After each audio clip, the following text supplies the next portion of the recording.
May the precious sublime bodhicitta grow where it is not grown, and where it is grown, may it enhance even further.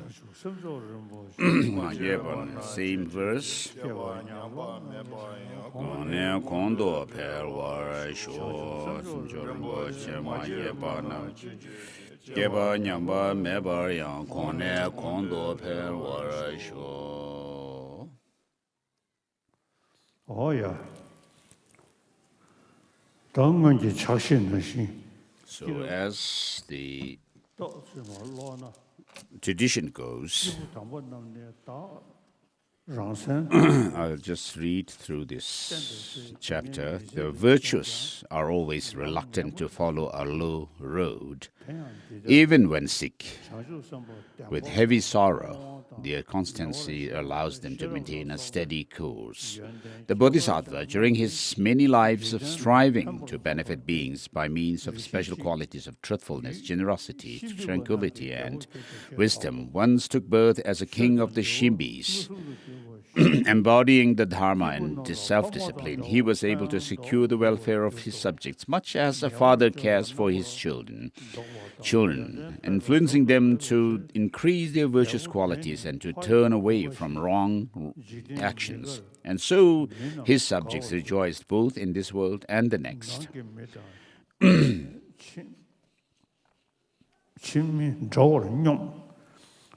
The king administered justice according to the Dharma, treating both kinsman and commoner alike.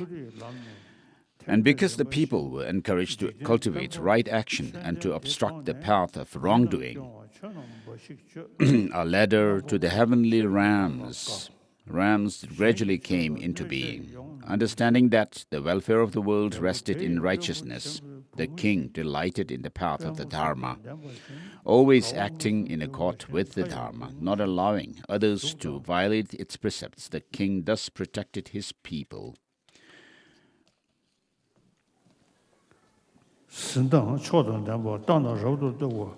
Now it happened that one of the principal townsmen in the capital had a daughter of extraordinary beauty, a maiden so exquisite that she appeared to be a goddess incarnate. The merest glimpse of her made it impossible for any but the truly dispassionate to look away. So powerful were the attractions of her charms. And for this reason, his family called her Unmadayanti, she who drives men mad. Needless to say, her father lost no time in telling the king of his daughter. "Your Majesty," he said, "the very pearl of womanhood has appeared in your realm. Pray, be so kind as to decide whether or not you will accept her as your wife." Forthwith, the king ordered a group of Brahmins well versed concerning the auspicious marks of women to visit the maiden and determine her suitability as a wife. So the father of Unmadayanti led the Brahmins to his house, where they were to meet his daughter. Asked to attend on the guests, she began to serve them a meal in the proper manner. But no sooner had the Brahmins beheld her than they lost all control of themselves, as if their eyes and minds had been taken over by strong drink. Observing that the Brahmins had lost all interest in the meal, and that their modesty and composure were quickly slipping away, the householder dismissed his daughter from view and served the Brahmins himself. Upon leaving the dinner, the Brahmins spoke among themselves. Her charms enchant like a magic spell. The very sight of her would distract the purest sage striving for wisdom. How much more a young prince who lives in pleasure? It would be unwise for the king to see her, much less make her his queen. Her beauty would drive him mad. His interest in his duties, both religious and political, would diminish. No good would come of it, and in the end his subjects would suffer. Having thus made up their mind, they reported to the king, "We have seen the maiden, Your Majesty. It is true she is attractive and possesses a certain loveliness, but no more. Worse, she has inauspicious marks, foreboding ruin and bad luck. Your Majesty ought not even to see her, much less think to wed her. A bad wife veils the glory and opulence of both families, and as a cloudy night conceals the moon, obscuring the beauty and symmetry of heaven and earth alike." Believing the maiden to be inauspiciously marked and thus unsuitable to his rank, The king lost all his desire to possess her. Soon afterwards, the householder married his daughter to Abhi Parag, an official of the royal court. Some time later, the king decided to ride through his capital to observe a religious festival. He drove through the town on his royal chariot, delighting in the decorations and excitement. The streets had been sprinkled and cleaned, and the white ground strewn with blossoms of many colors, while aloft flew colorful flags and lively banners. Everywhere there was dancing, singing, pantomime, and music.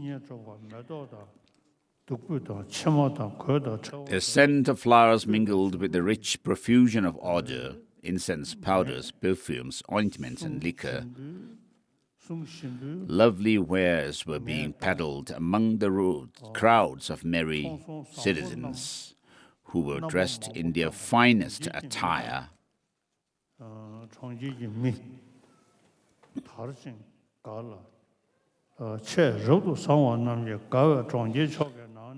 On his ride, the king neared the house of Abhiparag.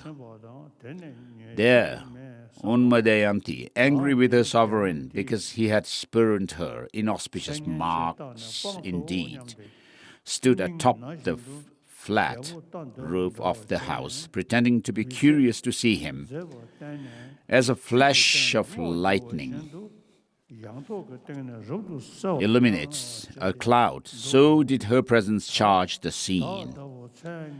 And she wondered in her heart if this king would be able to remain firm and unshaken by such an inauspicious person as herself.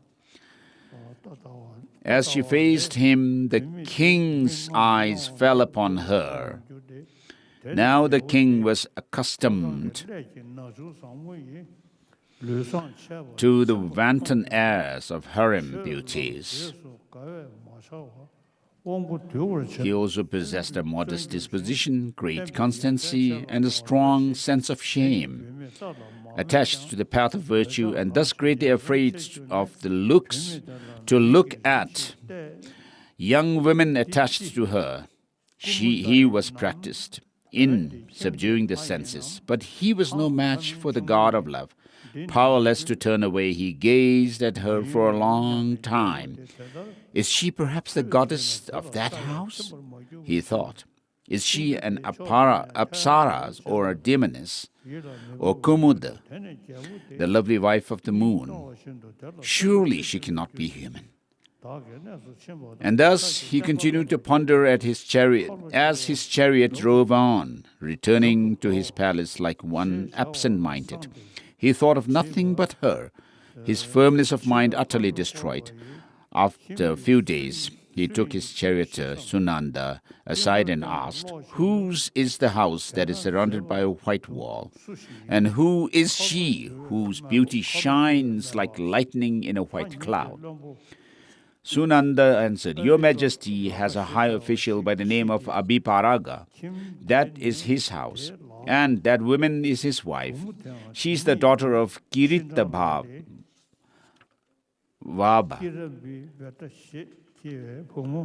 People call her Unmadayanti, she who drives men mad." Discovering that she was the wife of another plunged the king into despair.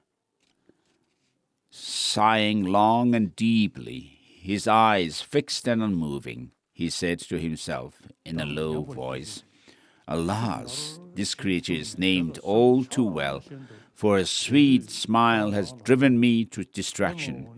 That this weakness of mine concerns the wife of another means I must indeed be mad. If only I could forget her. Yet,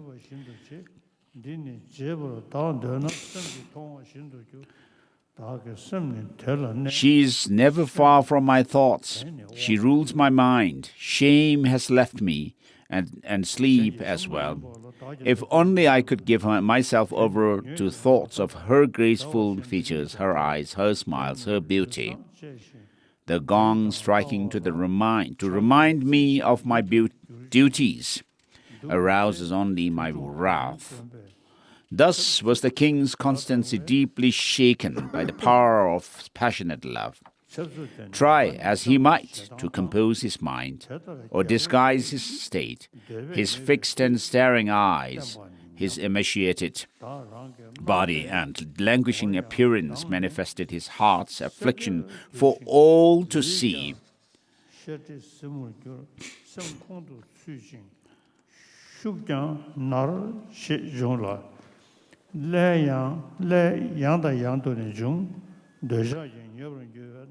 Abhiparag, the king's officer,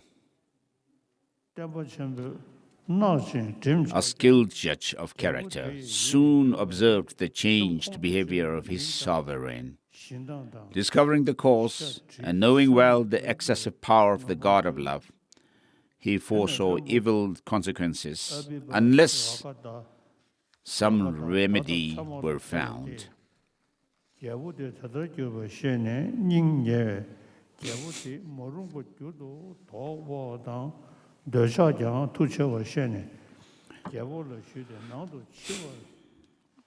Since he loved his king, he sought a private audience, and approaching his lord, he said, "During my morning prayers today, O lotus-eyed ruler, a yaksha appeared before me saying, 'The king has fallen in love with Unmadayanti, she who drives men crazy.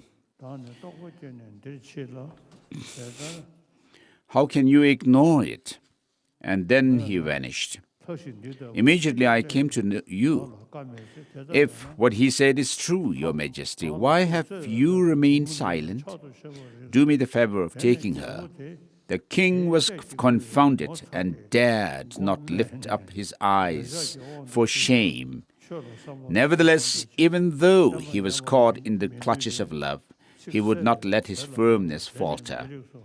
Because of his deep knowledge of the Dharma and a long and good practice. "No, that cannot be," he said simply. "And for what reason? First, all my merit would be lost, and I am not immortal. Second, my wicked deed would inevitably become known to the public. And finally, when you were separated from your wife, you would burn with the fire of sorrow, a fire which would consume you as surely as flames consume dry grass. The action you suggest would cause distress in both this world and the next. Although the ignorant would accept your offer, the wise would refuse it because of these reasons." Abhiparaga replied, "Do not fear, Your Majesty, that you will transgress the teachings of the Dharma. Does not the Dharma tell us to accept all gifts that are offered? Therefore, you do me a wrong by rejecting mine. You are obstructing my practice of generosity. Nor should you fear damage to your reputation. This is an arrangement purely between the two of us. Nobody else need know of it. Further, this transaction is a favor to me, not a grief. What harm can come to me when my greatest satisfaction lies in serving my king? I beg of you, quietly go and indulge your love. No harm will come to me." So we'll stop here for today.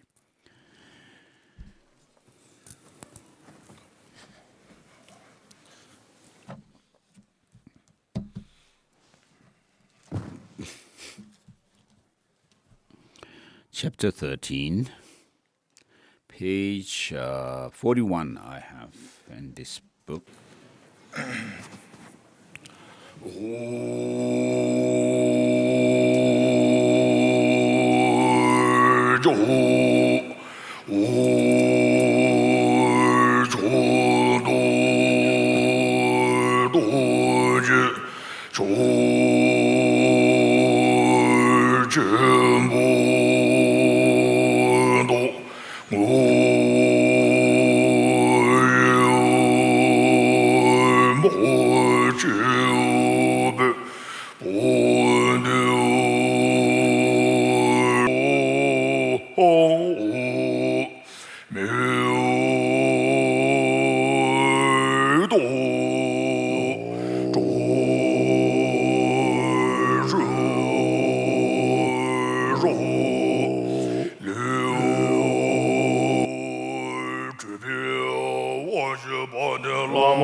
ne kun jo san tu de so ma ne san kan ju zo ye me sha de pe ma ka de da se je ja vi na ma kara ge zo ji su je zhe la de bi san ba yi tu de ja pe de ye re de ne shi zhe le shu ji jie ban shu la ba san de ngui min zhen ba yi de bi zo ji nian de yong gan xin da de xi zhe xia yi si de bo tu de shu ji ji bi zhao xi